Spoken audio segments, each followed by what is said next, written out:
നമസ്കാരം ഫ്രണ്ട്സ്, ഗരം മസാലയുടെ പുതിയ എപ്പിസോഡിലോട്ട് എല്ലാവർക്കും സ്വാഗതം. എനിക്കിവിടെ അരമുറി ചക്ക ഇട്ടിട്ടുണ്ട് കേട്ടോ. ഞാൻ ഇതിന് മുൻപ് പച്ചച്ചക്ക മിൽക്ക് ഷേക്കിന്റെ വീഡിയോ അപ്ലോഡ് ചെയ്തപ്പോൾ പലരും ചോദിച്ചിരുന്നു എങ്ങനെ ഈ ചക്ക ഉണക്കി സൂക്ഷിക്കാന്ന്. ചക്ക ഉണക്കി സൂക്ഷിക്കുന്നത് എങ്ങനെയെന്ന് ചോദിക്കുന്നവർക്കുള്ള റിപ്ലൈ കേട്ടോ ഈ വീഡിയോ.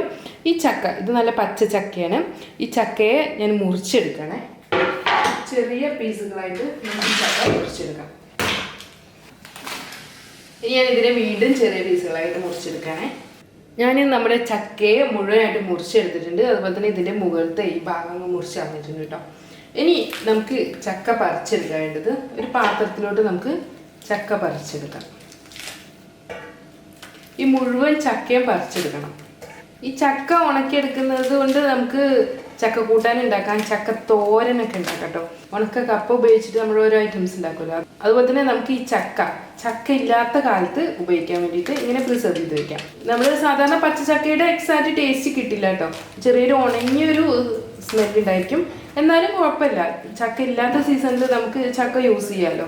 അതിന് വേണ്ടിയിട്ട് അധികം കിട്ടുന്ന ചക്കകൾ ഇങ്ങനെ ഉണക്കി വെക്കാം. ഇപ്പോഴധികം പേരും ചക്ക കേടുവരുത്തി കളയില്ല. അപ്പോൾ ഇങ്ങനെ ഉണക്കി വെക്കുന്നത് തന്നെയാണ് നല്ലത്. പറിച്ചെടുത്ത ചക്കയുടെ ഈ ഭാഗമൊക്കെ എടുത്ത് മാറ്റണം കേട്ടോ. അതുപോലെ തന്നെ നമുക്ക് കുരു എടുക്കണം.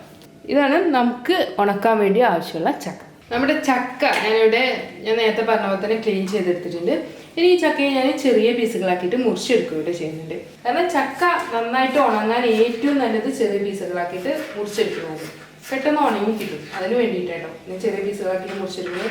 പിന്നെ മാത്രമല്ല, നമ്മൾ ഇനി ഇത് കുക്ക് ചെയ്ത സമയത്ത് വേറെ ഇനി മുറിച്ചെടുക്കേണ്ട ആവശ്യമില്ല. അല്ലെങ്കിൽ വെന്തതിന് ശേഷം നന്നായിട്ട് മാഷ് ചെയ്ത് എടുക്കേണ്ടി വരും ഈ ചക്ക.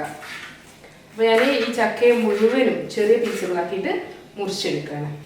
അങ്ങനെ നമ്മുടെ മുഴുവൻ ചക്കയെ ഞാൻ മുറിച്ചെടുത്തിട്ടുണ്ട്. ഇനി നമുക്ക് ഈ ചക്കയെ ജസ്റ്റ് ഒന്ന് വേവിച്ചെടുക്കണം. അതിന് ശേഷം വേണം നമുക്കിത് ഉണക്കിയെടുക്കാൻ വേണ്ടിയിട്ട്. ഇവിടെ ഞാൻ കുറച്ച് വെള്ളം തിളക്കാൻ വേണ്ടി വെച്ചിട്ടുണ്ട് കേട്ടോ. ഇനി ഈ വെള്ളത്തിലോട്ട് ഞാൻ മുറിച്ച് വെച്ചിട്ടുള്ള ചക്ക ഇടുകയാണ്.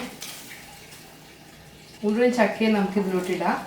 ഇനി നമുക്കിത് ഇങ്ങനെ തന്നെ ഉപ്പൊന്നും ചേർക്കാതെ ഡയറക്റ്റ് വേവിച്ചെടുക്കാം. പക്ഷെ ഞാനിവിടെ ഉപ്പ് ചേർക്കുന്നുണ്ട് കേട്ടോ. ആവശ്യത്തിന് ഉപ്പ് ചേർക്കാം. ഇവിടെ ഞാൻ കല്ലുപ്പാണ് ചേർക്കുന്നത്. അതുപോലെ തന്നെ ഞാൻ ഇതിലോട്ട് മഞ്ഞൾപ്പൊടി കൂടെ ചേർക്കുന്നുണ്ട്. 1/2 ടീസ്പൂണൊക്കെ മതി മഞ്ഞൾപ്പൊടി. 1/2 ടീസ്പൂണോ 1 ടീസ്പൂണോ വേണമെങ്കിൽ മുളക് പൊടി ചേർക്കാം കേട്ടോ. പക്ഷേ ഞാൻ മുളക് പൊടി ഒന്നും ചേർക്കുന്നില്ല. നമ്മൾ ഉണ്ടാക്കുന്ന ഡിഷിനനുസരിച്ചിട്ട് എത്രത്തോളം സ്പൈസസ് നമുക്ക് ചേർക്കണോ അത് ആ ഡിഷിൽ ചേർത്താൽ മതി. നന്നായിട്ട് ഒന്ന് മിക്സ് ചെയ്യാം. നമ്മുടെ ചക്ക നന്നായിട്ട് ഞാൻ മിക്സ് ചെയ്തെടുത്തിട്ടുണ്ട്.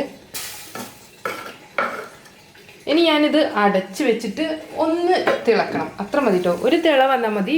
ഒരുപാട് വേവൊന്നും ചെയ്ത് ജസ്റ്റ് ഒന്ന് തിള വരുന്നത് വരെ വെക്കണേ. ഫ്രണ്ട്സ്, ഇപ്പോൾ നമ്മുടെ ചക്ക തിളച്ച് വന്നിട്ടുണ്ട് കേട്ടോ.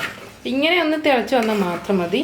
ഇനി നമുക്ക് ഈ ചക്കയെ വെള്ളത്തിൽ നിന്ന് മാറ്റാം. ഇതൊരു അരിപ്പയിലോട്ട് ഒഴിക്കുകയാണേ. ഇനി ഇതിൻ്റെ വെള്ളം ഒന്ന് പോയതിന് ശേഷം നമുക്കിത് വെയിലിലിട്ടിട്ട് വേണം ഉണക്കിയെടുക്കാൻ വേണ്ടിയിട്ട്. വെള്ളം ഒന്ന് വാർന്നു പോരട്ടെ.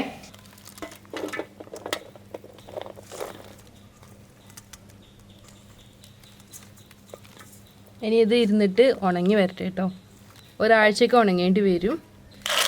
ഇതിപ്പോൾ 3 വെയിൽ കൊണ്ട ചക്ക കേട്ടോ ഉണക്കാൻ വേണ്ടിയിട്ട്. കുറച്ച് നല്ല ബലമാണിത്. അത് കണ്ടില്ലേ, നല്ല ബലം തന്നെ. എന്നാൽ ഇത് കണ്ടോ, ഇത് ഞാൻ ചക്കപ്പൊടി ഉണ്ടാക്കുന്നതിന് വേണ്ടിയിട്ട് ഉണക്കിയതാണ്. അതിൻ്റെ മാറ്റം കണ്ടോ. ഇതിപ്പോൾ ഏകദേശം ഒരാഴ്ചയോളം ഉണങ്ങി. ഇനി ഇന്നുകൂടെ ഉണക്കിയതിന് ശേഷം ഞാനിത് പൊടിച്ചെടുക്കാം കേട്ടോ. ഇത് രണ്ടും തമ്മിലുള്ള വ്യത്യാസം കാണുമ്പോൾ ഇത് പിന്നെ മഞ്ഞളൊന്നും ചേർക്കാതെ ഡയറക്റ്റ് ചക്ക മുറിച്ച് അങ്ങനെ വെയിലിട്ടതാണ്. ഇത് മഞ്ഞളൊക്കെ ചേർത്തിട്ട് വേവിച്ചെടുത്ത ചക്ക കേട്ടോ. ഫ്രണ്ട്സ്, ഇങ്ങനെ ഉണക്കി വെച്ചിട്ടുള്ള നമ്മുടെ ചക്ക കേട്ടോ അത് നന്നായിട്ട് തന്നെ ഉണങ്ങി വന്നിട്ടുണ്ട്. ഒരാഴ്ചയെങ്കിലും ഉണങ്ങണം നല്ല വെയിലിൽ കിടന്നിട്ട്. നല്ല ഡ്രൈ ആയി വരണം. ഇത് കുറച്ച് കനം കുറഞ്ഞ ചക്കയാണ്. അപ്പോൾ ഒന്നുകൂടെ പെട്ടെന്ന് തന്നെ ഉണങ്ങി വരും കണ്ടോ. നല്ല ഡ്രൈ ആയി വന്നിട്ടുണ്ട്. ഇനി ഇതിനെ ഒന്നുകിൽ നല്ല പ്ലാസ്റ്റിക് കവറിൽ കെട്ടി വയ്ക്കാം, അല്ലെങ്കിൽ നല്ലൊരു എയർ ടൈറ്റ് കണ്ടെയ്നറിൽ സൂക്ഷിക്കുക. അതുപോലെ നന്നായിട്ട് അടച്ച് വെക്കാൻ പറ്റുന്ന ഒരു കണ്ടെയ്നറിൽ വേണം നമുക്ക് സൂക്ഷിക്കാൻ വേണ്ടിയിട്ട്. ഈ ചക്ക ഇങ്ങനെ ഉണക്കി വെച്ചിട്ടുള്ള ഈ ചക്ക നമുക്ക് ചക്ക കിട്ടാത്ത കാലം ഉണ്ടല്ലോ. ആ കാലത്ത് നമുക്ക് യൂസ് ചെയ്യാം. നന്നായിട്ട് വെള്ളത്തിലിട്ടിട്ട് ഒന്ന് സോക്ക് ചെയ്തെടുക്കണം. അതിനുശേഷം നമുക്ക് പ്രഷർ കുക്ക് ചെയ്തെടുക്കാം. പിന്നെ അങ്ങനെ പ്രഷർ കുക്ക് ചെയ്തെടുത്തിട്ടുള്ള ഈ ഉണക്കച്ചക്ക ഉപയോഗിച്ചിട്ട് നമുക്ക് ചക്ക കൂട്ടാൻ ഉണ്ടാക്കാം, അല്ലെങ്കിൽ ചക്ക തോരൻ ഉണ്ടാക്കാം. ഓരോരുത്തരുടെയും ഐഡിയക്ക് അനുസരിച്ചുള്ള ഡിഫറെൻ്റ് ആയിട്ടുള്ള റെസിപ്പികൾ ട്രൈ ചെയ്യാം. അപ്പോൾ ഞാനിതിനെ നല്ലൊരു എയർ ടൈറ്റ് കണ്ടെയ്നറിലാക്കി വെച്ചിട്ടുണ്ട്. ഇനി ഞാനിത് അടച്ച് വെച്ചിട്ട് നല്ല ഡ്രൈ ആയിട്ടുള്ള ഏരിയയിലോട്ട് മാറ്റിയാണ്.